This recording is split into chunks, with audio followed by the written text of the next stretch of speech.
आलास शेवटी पावलांमागे पावले टाकत माझ्या समाधी शेजारी येऊन पोहोचलास ना.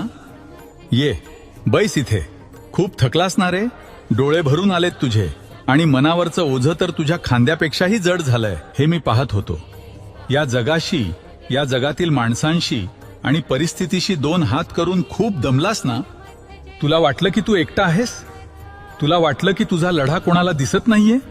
अरे जेव्हा जेव्हा तू संकटांशी लढत होतास, जेव्हा जेव्हा जग तुला मागे ओढत होतं, तेव्हा तुझा प्रत्येक श्वास, तुझं प्रत्येक रडू मी ऐकत होतो.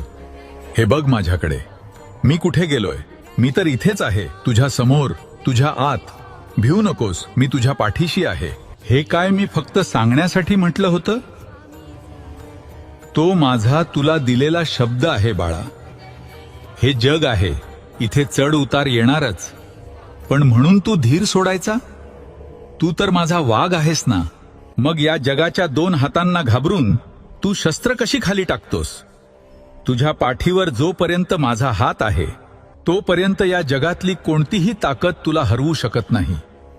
तुझ्या मनातील सगळी चिंता, सगळं दुःख, सगळा थकवा याच क्षणी इथे माझ्या समाधीपाशी सोडून दे. एक दीर्घ श्वास घे आणि सगळं माझ्यावर सोपवून दे. मी समर्थ आहे ना. मग काळजी कसली करतोस. तुझ्या आयुष्याची दोरी माझ्या हातात आहे. आता डोळे पुस. चेहऱ्यावर एक छानसं हसू येऊ दे. अंगामधला थकवा झटकून टाक आणि पुन्हा एकदा ताठकण्याने उभा राहा. इथून बाहेर पडताना तू एक थकलेला माणूस म्हणून नाही, तर माझा आशीर्वाद पाठीशी असलेला एक विजयी योद्धा म्हणून बाहेर पडणार आहेस.